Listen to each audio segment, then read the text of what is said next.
Hop has a good idea. A stick can poke and move the block. Yes, it worked! Now we can play.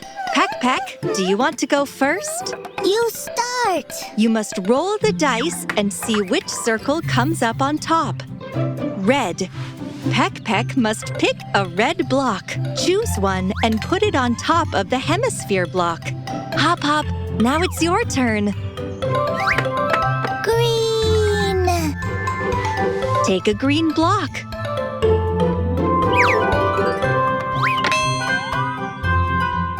Good job! Peck goes next. Yellow. He has to put a yellow piece on top. Did it work okay? Yes, the tower stayed up.